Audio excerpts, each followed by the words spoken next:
अस्सलाम वालेकुम, कैसे हैं? उम्मीद है सब ठीक-ठाक होंगे, खैरियत से होंगे। आज के लेसन की ग्रामर में हम टाइम बताने का तरीका, सेंटेंसेस के अंदर टाइम को कैसे इस्तेमाल करना है, ये सारा कुछ सीखेंगे। बड़े ही इम्पोर्टेंट ये ग्रामर पॉइंट्स हैं, लाज़मी सीखिएगा और इसकी प्रैक्टिस भी कीजिएगा। सबसे पहले नंबर पे सादा हमने टाइम कैसे बताना है, 9 बजे, 11 बजे, 2 बजे वगैरह-वगैरह ये सीखेंगे। पहले पॉइंट में है तिएन एंड फन are used to express time in Chinese. तिएन घंटा बताने के लिए यूज़ किया जाता है और फन मिनट बताने के लिए यूज़ किया जाता है चाइनीज़ लैंग्वेज में। Observing the principle of the bigger unit preceding the smaller unit. और डेट की तरह यहाँ पे भी बड़ा यूनिट पहले बताया जाता है और छोटा यूनिट बाद में बताया जाता है। यानी टाइम बताते हुए लाजमी बात है कि पहले हम घंटा बताएंगे, उसके बाद हम मिनट बताएंगे। Then means o'clock, indicating a whole hour. For example, 10 का मतलब o'clock होता है जो कि पूरे घंटे को जाहिर करता है। 9 o'clock को हम कहेंगे 9 点, 9 点। 11 बजे को हम कहेंगे चाइनीज़ में 11点, 11点। इसी तरह 2 बजे को हम कहेंगे 2点, 2点। याद रखिएगा 2 बजे को हम 2点ही बोलेंगे, 2点नहीं बोलेंगे। ये गलती बिल्कुल ना कीजिएगा, यहाँ पे नीचे भी मेंशन किया गया है। The counterpart of 2 o'clock in Chinese is 2点। 2 बजे को चाइनीज़ में 2点कहते हैं, 2点नहीं कहते। और ऊपर तो था पूरे घंटे, 2 बजे, 3 बजे, 4 बजे हम कैसे बताएंगे, लेकिन इसके अलावा अगर इस तरह का टाइम हो, मिसाल के तौर पे 5:30 बजे, 11:10 बजे, 2:05, ये हम कैसे बताएंगे, आगे हम ये सीखेंगे। If it is not a whole hour time, अगर ये एग्जैक्ट 2 बजे, 3 बजे ऐसे वाला टाइम नहीं है, फ़न इज़ यूज, तो मिनट के लिए हम फ़न को इस्तेमाल करते हैं। और वहाँ पे पैटर्न क्या होता है, यहाँ पे हम बताएंगे कितने बजे, उसके बाद तिएन, मिसाल के तौर पे वू तिएन, ये भी नीचे लिखा हुआ है तिएन, वू तिएन, और आगे फ़न लिखा हुआ है तो उसके लिए हम कह सकते हैं 30分, 5点30分, 5点30分। फॉर एग्जाम्पल 5:30 को हम क्या कहेंगे, 5:30分, 5:30分। और 11:10 को कैसे कहेंगे, 11:10分, 11:10分, 11:10分। और 2:05 को कैसे बोलेंगे, 2:05分, 2:05分। 2:00 के बाद हमने लिंग बोलना है। जब 2:01 है या 2:02 है और 2:09 तक के लिए हमने लिंग ईफन, लिंग आरफन, लिंग सनफन, इस तरह से हमने बोलना है। ये तो हो गया कुछ टाइम आपने खुद से लाजमी जहन में सोच के उसको ट्रांसलेट करना है, यानी प्रैक्टिस आपने ज़रूर करनी है। अब आगे बाज़ औक़ात हम सोचते हैं कि चाइनीज़ लैंग्वेज में ये जो AM PM वाला मामला है कि सुबह का टाइम है या कौन सा टाइम है, ये कैसे हम क्लियर करेंगे। तो आगे एक्सप्लेन किया हुआ है, to distinguish a time before noon from one afternoon, the pattern शांगू जी दिया है, यानी कितने बज के कितने मिनट। मतलब हम अगर सुबह का टाइम है तो उसके साथ हम मॉर्निंग वाला शांगू यूज़ करते हैं, या फिर अगर दोपहर का टाइम है तो हम सावू साथ में बोल देंगे और जो टाइम होगा वो बता देंगे। फॉर एग्ज़ाम्पल सुबह के 8 बजे हैं, 8 PM आपने बोलना है तो आप कहेंगे शांगू 8点, शांगू 8点। इस तरह पता चल जाएगा कि ये सुबह के 8 बजे हैं, यानी 8 AM है। और अगर 3:10 PM होगा, 3:10 दोपहर हुआ, तो हम चाइनीज़ में बोलेंगे 下午3点10分, 下午3点10分। 下午का मतलब है दोपहर यानी आफ्टरनून, 3:10 हुए हैं।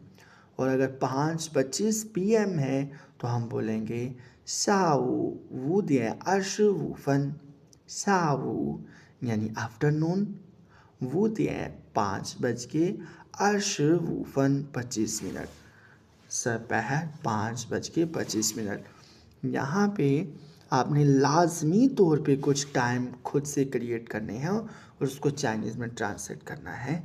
अगर आप प्रैक्टिस नहीं करेंगे तो आप बाद में गलतियाँ करेंगे।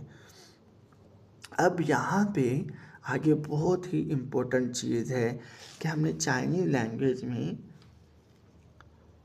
टाइम वर्ड कैसे यूज़ करना है, सेंटेंस के अंदर टाइम वर्ड को कैसे इस्तेमाल करना है, ये सीखेंगे।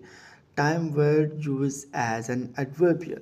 When a time word serves as an adverbial modifier in the sentence, it often follows the subject. आमतौर पे सब्जेक्ट के बाद यूज़ किया जाता है, लेकिन हम इसे सब्जेक्ट से पहले भी यूज़ कर सकते हैं। Sometimes it can also use before the subject. यानी जब आपने बताना है कि मैंने फ़लाँ काम इतने बजे किया है, तो ये जो टाइम वर्ड है, 6点वगैरह वगैरह, 8点, 星期一, इस तरह के लफ्ज़ आप सब्जेक्ट के बाद भी यूज़ कर सकते हैं और सब्जेक्ट से पहले भी यूज़ कर सकते हैं। पहले एग्जांपल्स दी गई हैं सब्जेक्ट में बाद में यूज़ करने की, हम इसको समझते हैं। तीनों एग्जांपल्स को आप ध्यान से सीखिएगा। मामा 6点做饭, यानी कि मामा ने 6 बजे कुकिंग की।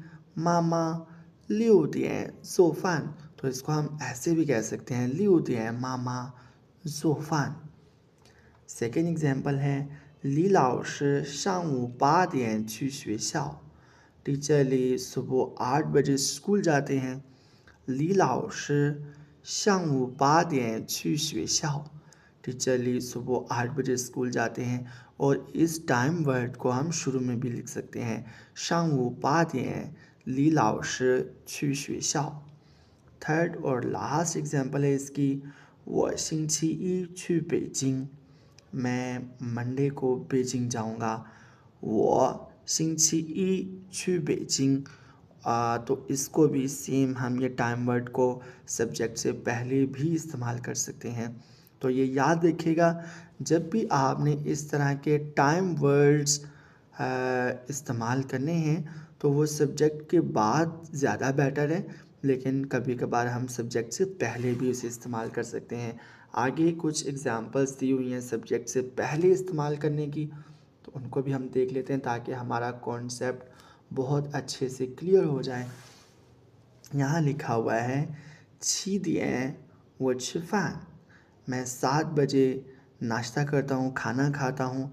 7点我吃饭, तो इसको हम ऐसे भी कह सकते हैं 我7点吃饭, 我7点吃饭। सेकेंड एग्जाम्पल है 中午12点我们回家, दोपहर 12 बजे हम घर जाएंगे।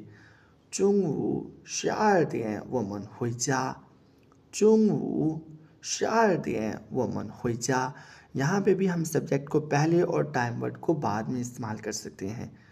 हर सेंटेंस में मैं आपको इसलिए बता रहा हूँ ताकि आपका कॉन्सेप्ट बहुत अच्छे से क्लियर हो जाए। थर्ड और लास्ट एग्जाम्पल है 下午5点他们去看电影, दोपहर 5 बजे वो मूवी देखने जाएंगे। 下午5点他们去看电影, दोपहर 5 बजे वो मूवी देखने जाएंगे। अगेन इसमें भी हम टाइम वर्ड को थामन यानी सब्जेक्ट के बाद यूज़ कर सकते हैं। तीसरी एग्जाम्पल की तरफ बढ़ते हैं। तीसरी एग्जाम्पल में एक बहुत ही आम सा एक लफ्ज़ चाइनीज़ लैंग्वेज में वो इस्तेमाल करना हम सीखेंगे। नाउन है छियन, छियन का मतलब होता है बिफोर या फिर पहले। छियन के और भी कुछ मीनिंग्स होते हैं, लेकिन यहाँ पे हमने सीखना है बिफोर, यानी कि 1 बजे से पहले, 2 बजे से पहले, 3 बजे से पहले, वो वाला पहले यानी before. The noun 前 can be used to refer to a period prior to the present time or the time being mentioned. यानी कि किसी ख़ास टाइम से पहले की बात करनी हो या फिर जो टाइम मेंशन किया जा रहा है उससे पहले की बात करनी हो, उसके लिए हम छेन यूज़ करते हैं। एग्जांपल्स देख लेते हैं। पहले नंबर पे है 3天前 यानी 3 दिन पहले। 3天前 1个星期前 यानी 1 हफ्ता पहले। 1个星期前 1 हफ्ता पहले। 4点前 4 बजे से पहले।4点前 4 बजे से पहले।星期五前 जुमे से पहले।星期五前 फ्राइडे से पहले। आगे सेकेंड, थर्ड, फोर्थ एग्जाम्पल में छोटे छोटे डायलॉग्स हैं 2-2 लाइनों के। सबसे पहले लिखा हुआ है, एक एक्टर कह रहे हैं 你什么时候去学校 तुम स्कूल कब जाओगे। तो बी एक्टर जवाब देता है 8点前 यानी 8 बजे से पहले। 你什么时候去学校 तुम स्कूल कब जाओगे। 8点前 8 बजे से पहले। नंबर 3 पे है 你什么时候回北京 तुम बेजिंग वापस कब जाओगे। 星期六前 सैटरडे से पहले। 你什么时候回北京 तुम बेजिंग वापस कब जाओगे। 星期六前 सैटरडे से पहले। नंबर 4 पे एग्जाम्पल है 你星期五前能回家吗。你星期五前能回家吗 यानी कि क्या तुम फ्राइडे से पहले वापस आ जाओगे। तो बी कैरेक्टर जवाब देता है नंग यानी कि यस, आ जाऊंगा।